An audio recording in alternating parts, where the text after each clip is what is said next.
Welcome to the Versa Business Tips Podcast. I'm your host, founder, and CEO of Versa Business Systems, Shaheen Mazloom. And we are here with an awesome guest today, ex-MLB draft prospect turned entrepreneur, bringing the core principles of athletics to the business world by helping businesses save tremendous amounts of money on taxes. Who hates taxes? I know I do, man. It's out of control, man. So this guy's a legend. If you haven't seen the podcast, Consistency Wins.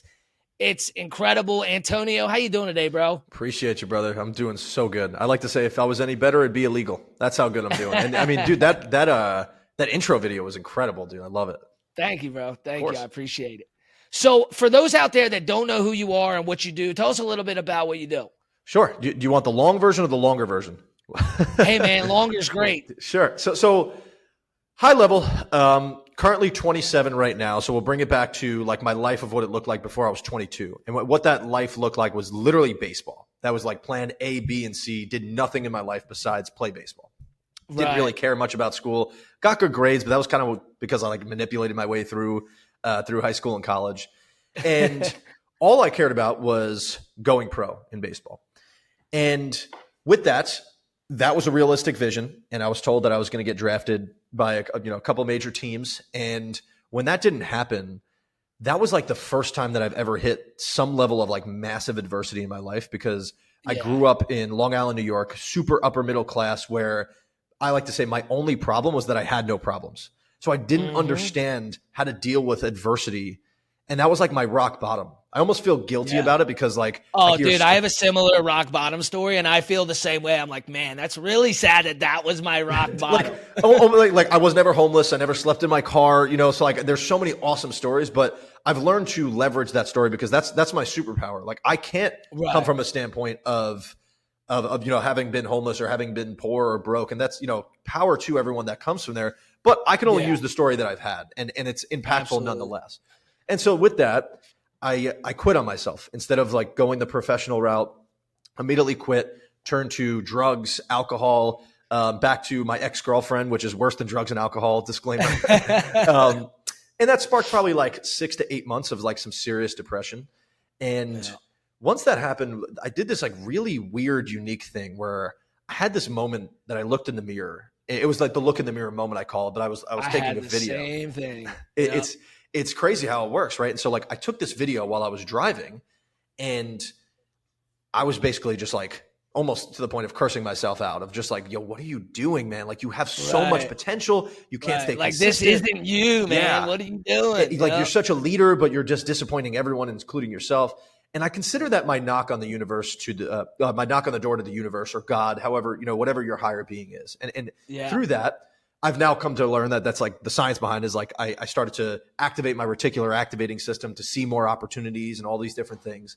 And through that, I got a sales job in financial services, so got my competitive edge back.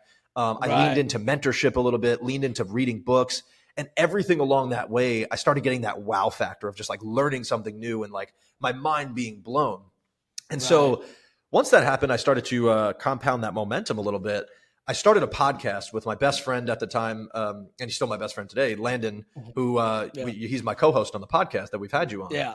And he was in the same business, but we were with different companies. So we were just having that podcast about like, hey, how does it feel to be self-employed or in the world of entrepreneurship at 22 years old and not know what the fuck to do with your life? Sorry if am I good to curse on the podcast? You're good, man. Okay. And so we then soon realized like, who wants to listen to 22-year-olds talk about success when we have $500 to our name? So we started to then leverage other business owners to come on our podcast that were already successful in their respective industries. One, it was free mentorship because we couldn't afford it. So we started to like selfishly ask them questions. And two, we were then able to get super valuable, bring super value to them on the back end. So the way that we created that system was like, hey, let's just continue to do this podcast. Let's stay consistent around it. And we eventually started implementing enough things that they were telling us to get valuable enough to bring value to those humans. That started to compound a lot of energy, a lot of rejection came along the way, but you only need a couple relationships to change the trajectory of your life and your business, right? So 100%. Fast forward, a couple like 6 to 12 months, COVID happens during that time. And, selfishly COVID poured fuel on the fire for us. That was like COVID took things to the moon. Same, man. And, because we were already leveraging this virtual stuff. So like we were already on the platforms. We didn't have to make much of a pivot. Yeah. And so we landed a couple big joint ventures in that world, quit our jobs, started an agency together, and got to a point where that, these joint ventures were driving us traffic to the tune of 500, 1,000 leads a month, and really started to scale there. But then we soon got tired of having to sell a specific product to get paid. I hated the thought of having to stay biased when it comes down to it, because I love being unbiased. I love working with entrepreneurs, but I hate the fact that eventually it all comes down to how I make money, not how they can benefit. So we sold the firm. We ended up selling off the agency and starting a consulting firm that operates on a flat fee. We only work with entrepreneurs because we are entrepreneurs. So we want to help those entrepreneurs. Right. And we're working with entrepreneurs in the world of stage 2 growth. So past startup to where they're on the other side of going out of business every other day.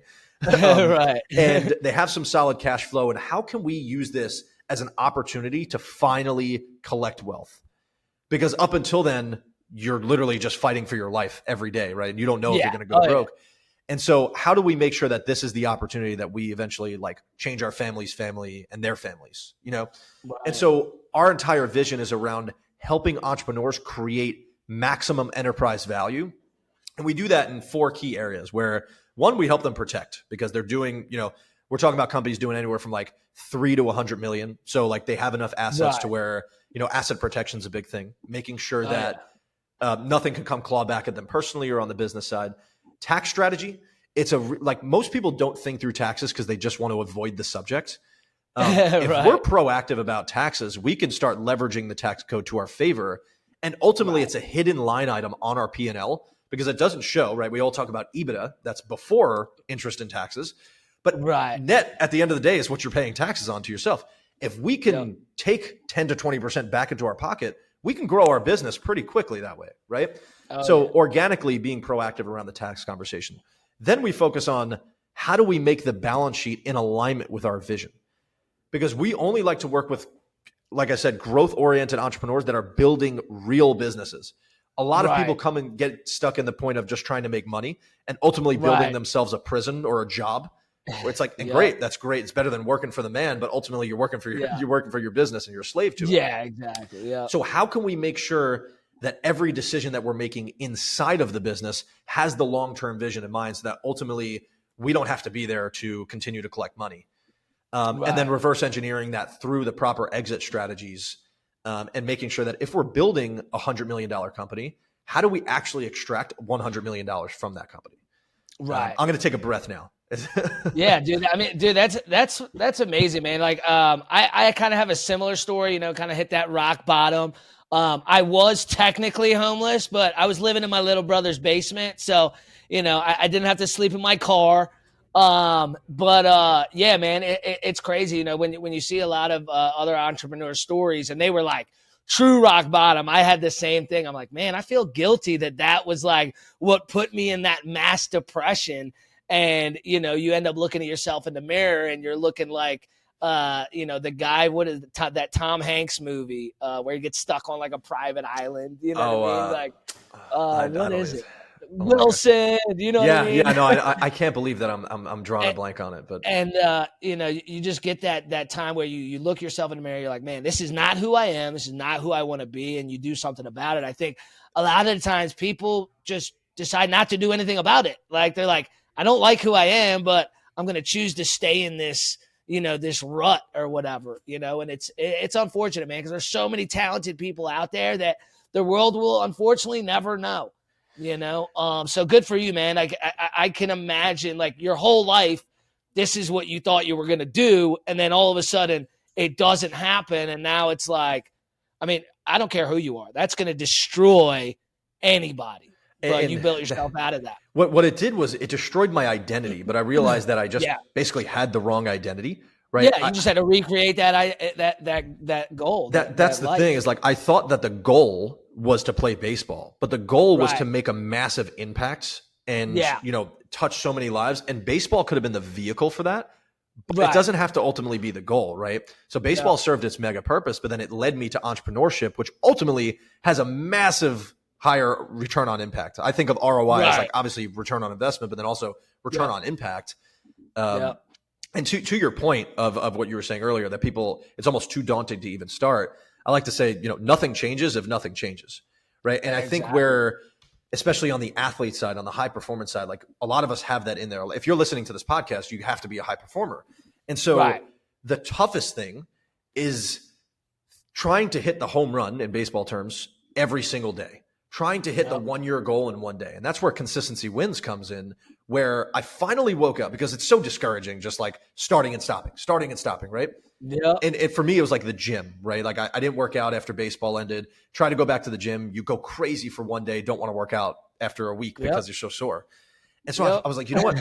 Let me finally commit to winning small every day. Let me go walk around the block one time and just commit to showing up every single day. That eventually compounded to walking around the block twice, then eventually going for a run, then starting to run triathlons, then, running a marathon this year, all these different types of things. You just got to get started, but, creating the habit of showing up and stay small in the beginning. Right. I mean, if you just focus on getting 1% better each day, that's really what it's about. Like with me, every single morning I wake up, I write down 5 goals that I have. One will be for that day, one for that week, some long-term, whatever. And then 5 things I'm grateful for. And if I just focus on getting those things done and just be a little bit better than I was the day before, you can't not lose, right? Or you can't not win, right? Logic, math, and science tells you that you're going to win. The emotions 100%. Are no longer present. So like to your point, I built out a system called Build. And this is where, like, if you're just getting started, I would start with Build. Yeah. Because this is an acronym. So B stands for body. So what am I doing for my body today? So writing down the night before, like, what am I going to do for my body the next day? Whether it's, go for a run, go to the gym, yoga, walk, something for your body.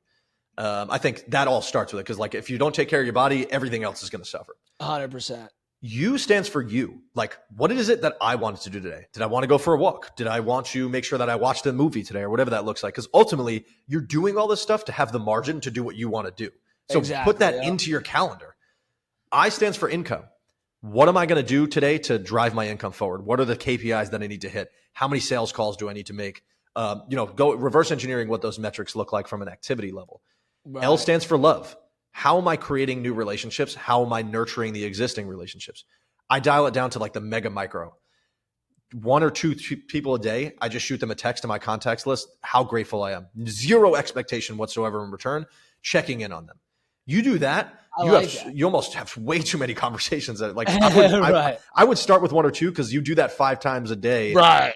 You end up having 90 conversations throughout the week. It's tough. And then D stands for development, or personal development. What am I reading? What am I consuming from a podcast, content perspective? Yeah. You knock out those 5 things and keep it super small. You look up in a year just doing that every day, like you're a changed person. So that's the system that I've created in the micro. 100%. I love that, man. And it's so true. Like my fiance, every now and then, like, I don't know, probably like a year ago, I'm like, I just don't have the time to work out. Like, I don't have the time.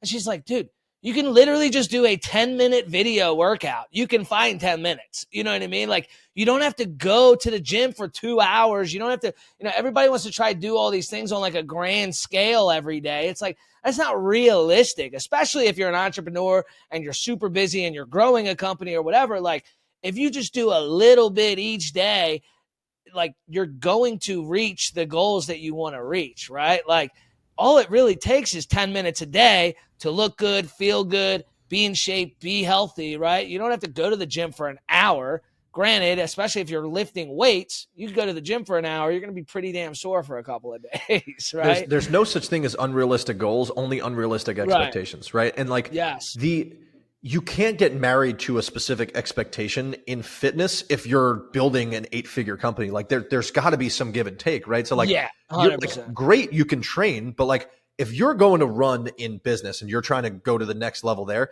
it's very unlikely that you're going to actually win the marathon. So you have to be okay with that. Like, that doesn't mean not to push yourself, but hold yourself accountable with empathy instead of self-loathing. That's the biggest thing that I've started to learn is, like, when I don't show up to max capacity, yes, I should be holding myself accountable as a high performer, but I should be doing it from a level of like, hey, yeah, that's good, man, and we'll be better, instead of saying, hey, like, what do you do? Like, really coming from this the self-loathing of like hating myself for Right. it. And ultimately that stops the momentum. And the only Right. job you have is to keep the momentum rolling, because it's going to Yeah. compound and you're going to be okay in the long run. Oh yeah, 100%, man. So I want to talk a little bit about what you guys do as a company. So, Sure. you know, we do. I don't know if you've heard of PHI, the Preventive Health Initiative. We've done ERC. We did the PPP. You know, we do a lot of different things to help businesses grow and save money. Right, like the newest program we're focused on, PHI, helps businesses save a tremendous amount of money on their payroll taxes. And so we get people all the time like, man, that just sounds too good to be true. I don't have to pay for these benefits and I'm going to save money on my taxes.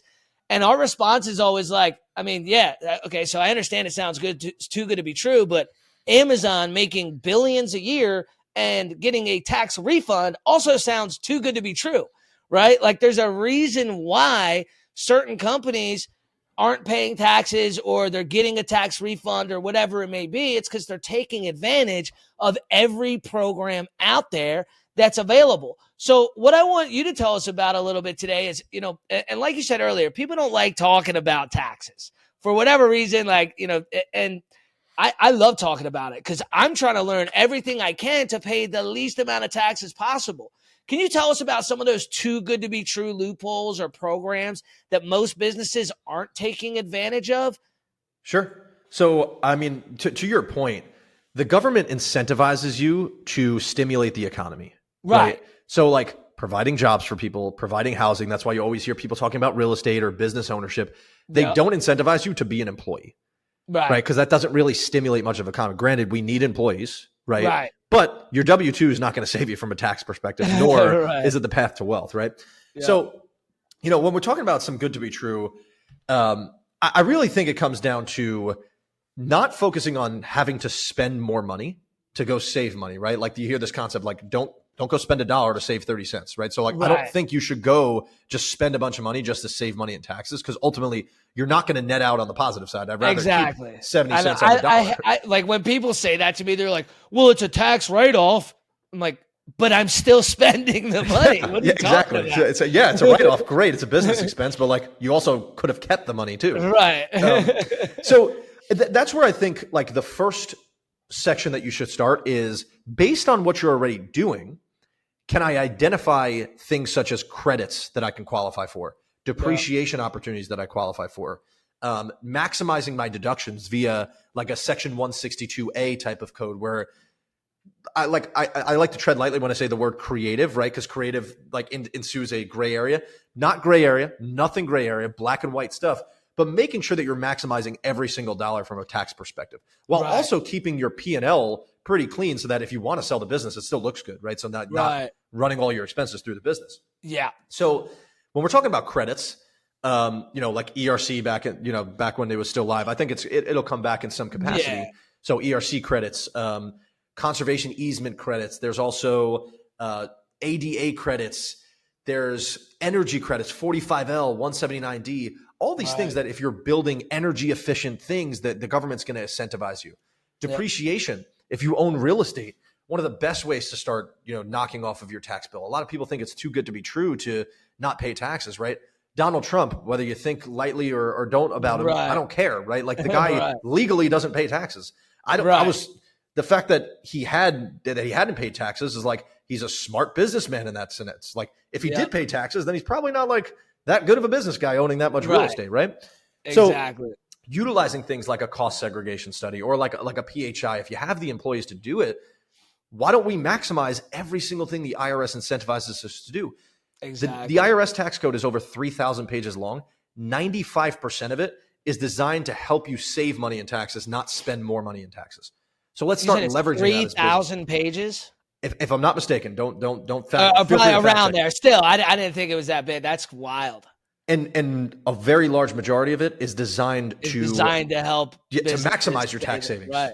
So why don't we start taking advantage of that stuff? Right. That's really it's there to be used. 100%. So like if you want like a creative example that sounds too good to be true, but here's a real life example that works.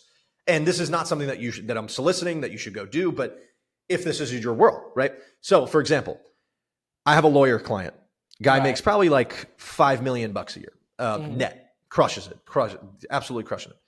He loves his boat, loves fishing. Right. Very tough to justify writing off his $5 million yacht / like fishing hybrid boat through his law firm.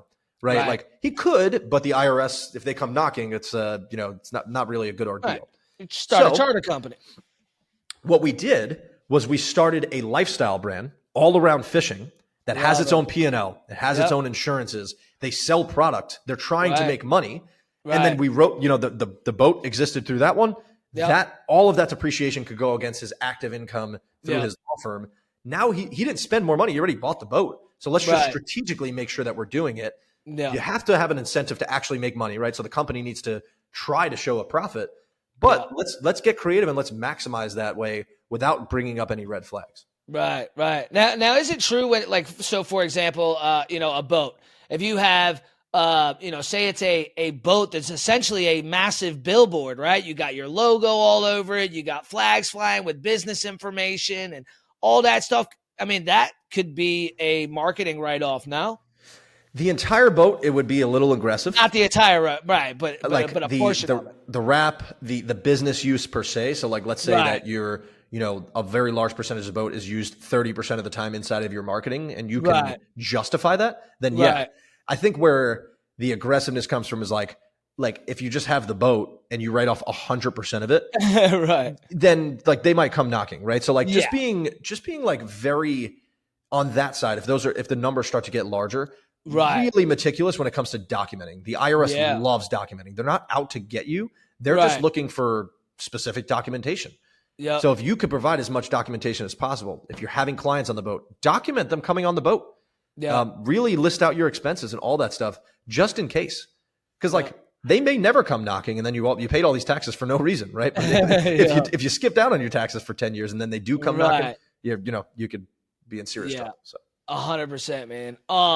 So, with there's a lot of people that are scared with the IRS expanding, right? I forget what the number is, but they're adding some crazy amount of new IRS agents. Like, what's your take on that whole thing? And how is that really going to change the way things go as far as taxes or amount of people getting audited and things like that? Or do you think there's not going to be a big change?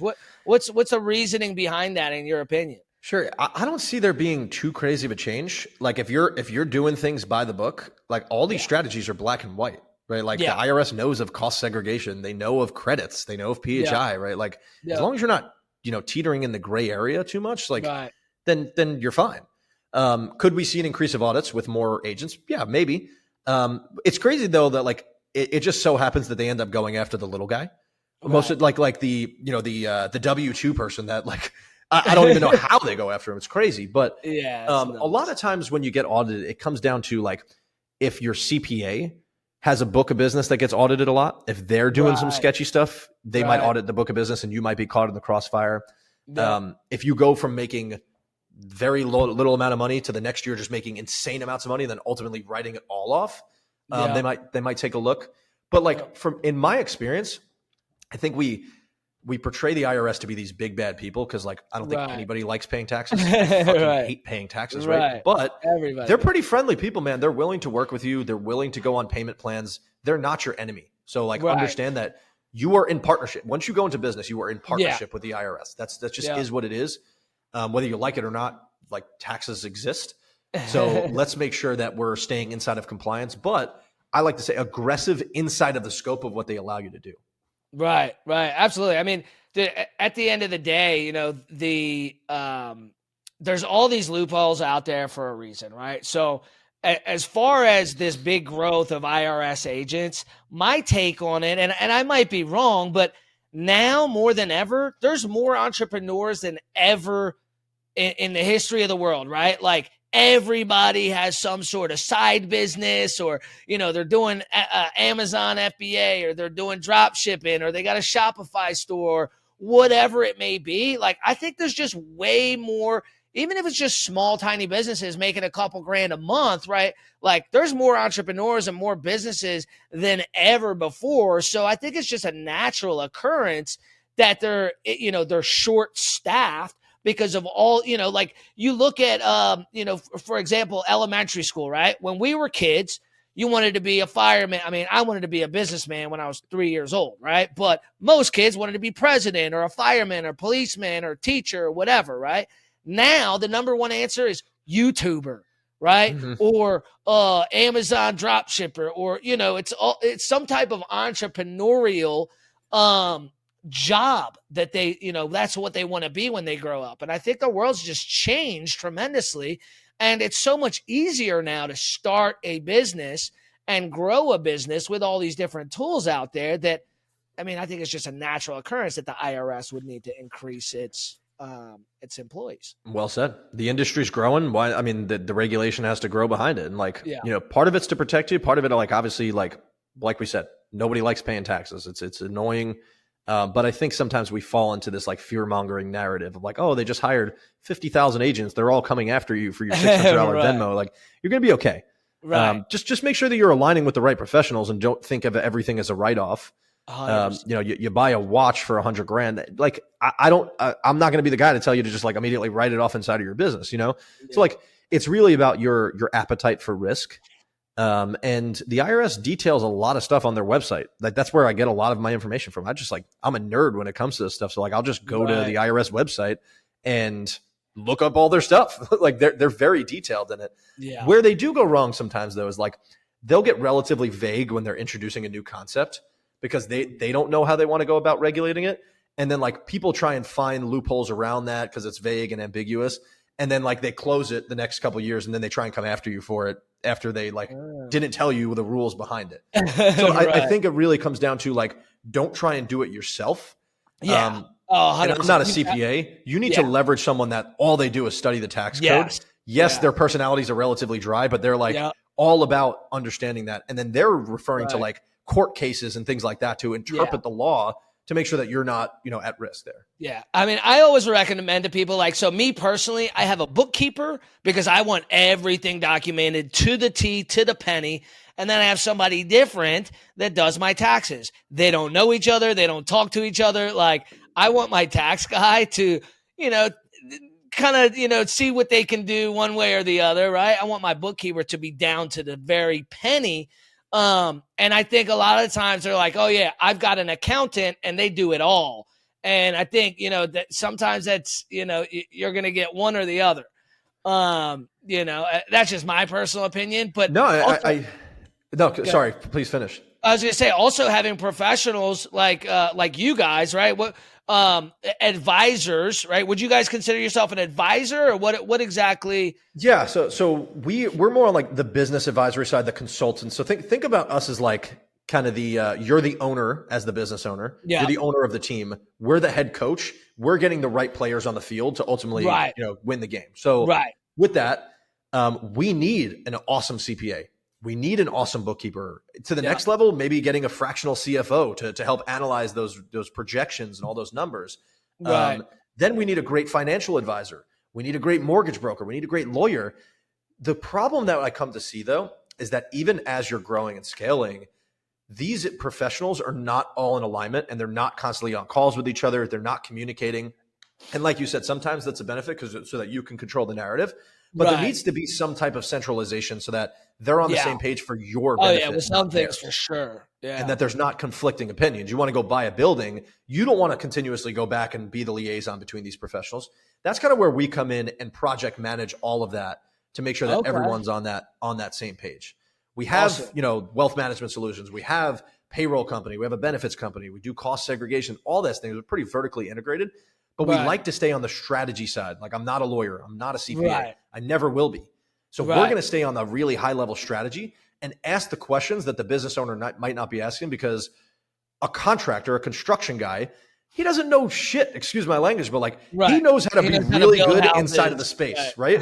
He doesn't know anything when it comes to the money. So we are there on his behalf based on his vision that he articulated to make sure that they're making decisions for the benefit of himself. Absolutely, man. Absolutely. So you were saying earlier there's a minimum revenue that you guys where do you guys, what space was it, 3 million to 100 million? Is kind of your area? Yeah, I would say that's kind of where we're the most valuable. That's where people are starting to step into stage 2, where there's enough net income to, Right. really be valuable on the tax side. There's enough Right. liability And to be to valuable really on the asset protection. right. And to really need someone like you. Yeah, and that's why I was like, as you're continuing to scale, I would say past 10 to 20K a month, you definitely want to align with the CPA. Yeah. Don't feel the need to get sold by a financial advisor, just like products, right? Keep the money liquid, but keep it performing. So like definitely consult an advisor to see how you can go about building out a proper balance sheet. Have some contracts, have some conversations with attorneys to make sure your contracts are bulletproof. If you have partners, your operating agreements and all those stuff.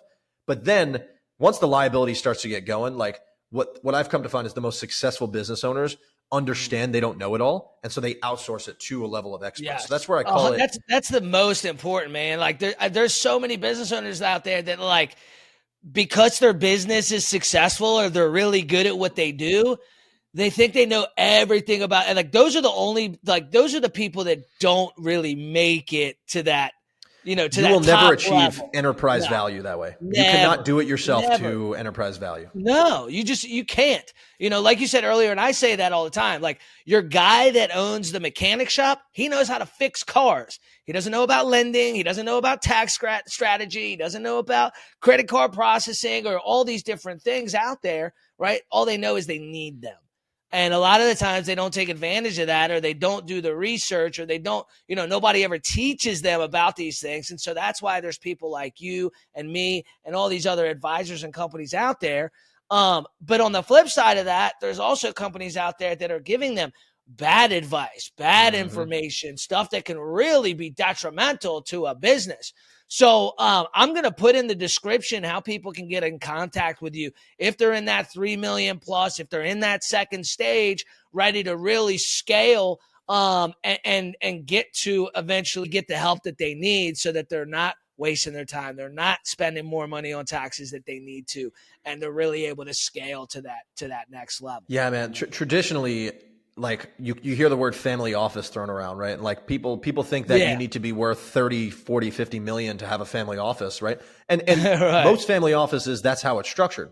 But when you're, starting to see significant revenue growth in your business and you want to scale, like I think about building out your fractional family office, right? Like you're starting to build out enough network to where you need all these people on the same page in order to get to that next level, because you can grow, but it's very tough to scale if you don't, right? There's a big like fine line difference between growth and scale. Growth is great, right? Like I love making more money, but if I can't scale properly through operations, through infrastructure, I'm not going to sustain that. Ultimately, no enterprise value. Ultimately, myself going back down and having to go like lose momentum is just like a drainer for me. So that's why we want to make sure that when we're parking dollars into something inside of our business, we have our active revenue generating dollars. Those are our growth dollars, marketing, sales, things that are going to go make us more money. And then we have our revenue supporting dollars, which are dollars that go right back to infrastructure, operations, automation, things like that. They're going to help us continue to increase while not, sacrificing the massive margins of the business at the same time. Exactly. Yeah, I think people don't focus enough on the value of the business, and they're focusing too much on making money. Obviously, you've got to make money as a business, but people at some point, you got to start thinking about the exit strategy, right? Is your business a value right now? Would somebody buy your company the way it is right now? And does it hold significant value? Or if when you leave, the revenue stops and now you don't have a company that's worth $1. You've literally just worked for nothing for however many years. So you bring up some very great points, man. Great information. Dude, I got to ask you one more thing. So, obviously your podcast is all about consistency. Consistency wins every single time. You ask everybody on your podcast at the very end, what does consistency mean to you? So I'm going to ask you that question. Wow. What does consistency mean to you, man? Wow. I appreciate you asking. So consistency to me means doing the hard things you said you were going to do, even when it gets hard, even when you don't want to do them, because you said you would do them. I have this formula that I write down every day. It's happiness equals self-confidence, which equals doing the hard shit that I said I was going to do. So all I need to do if I want to reach the quote unquote destination of happiness is to just follow through on my commitments, which is why I commit to the micro. Because if I commit to the long, daunting task, like I said earlier, there's no such thing as unrealistic goals, only unrealistic deadlines. I'm setting myself up for failure, and I want to play this game forever until I die. So I just find ways to win in the micro.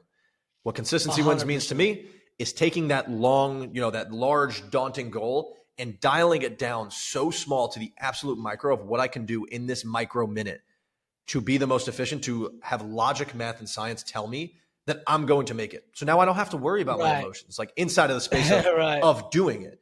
My emotions matter. That's especially as men in a high performance culture, like we neglect our emotions and just hide it in work. There's still healing that needs to be done. Like you still need to process your emotions, but inside of the space of your actions, your standards need to be more important than your feelings, because ultimately you're going to fall to the lever of your standards. So one, build out a solid network of people that have high standards, hold them accountable, hold yourself accountable.